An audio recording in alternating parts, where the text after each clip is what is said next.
सहारनपुर में पुलिस ने एक ऐसे मामले का खुलासा किया है कि आप भी सुनेंगे तो चौंक उठेंगे कि किस तरह से एक शख्स ने लोन ना चुकाना पड़े इसके लिए एक खौफनाक साजिश रच डाली।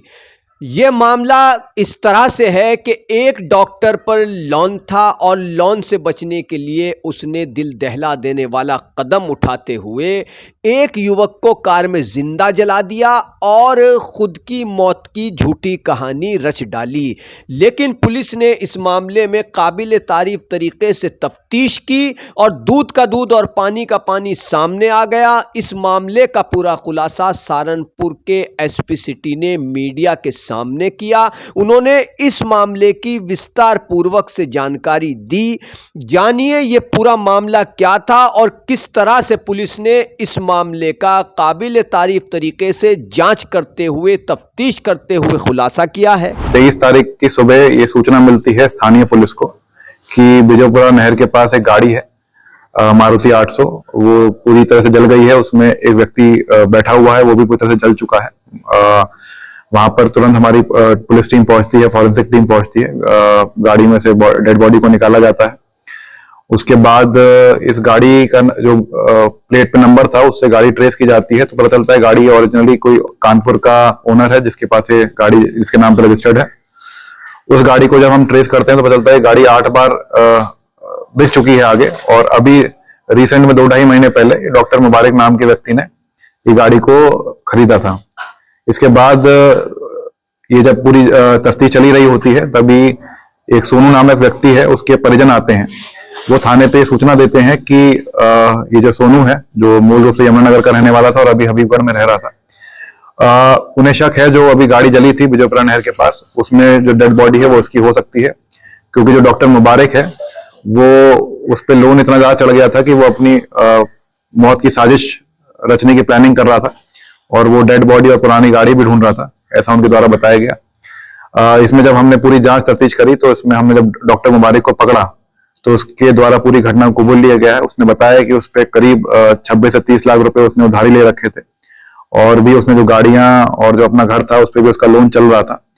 और वो बहुत दिनों से इस लोन से छुटकारा पाने के लिए अपना डेथ सर्टिफिकेट बनाने के लिए एक प्लानिंग कर रहा था, जिसके तहत उसको एक पुरानी गाड़ी चाहिए थी और एक डेड बॉडी चाहिए थी। काफी जब ऊपर संपर्क भी किया था कि कोई लावारिस लाश मिलती है तो उसको प्लानिंग के तहत उसको अपनी ही आइडेंटिटी दिखा के, उसको मरा हुआ दिखा के अपना डेथ सर्टिफिकेट बनवा लेगा, जिससे उसके सारे लोन और इंश्योरेंस क्लेम भी उसको मिल जाएगा।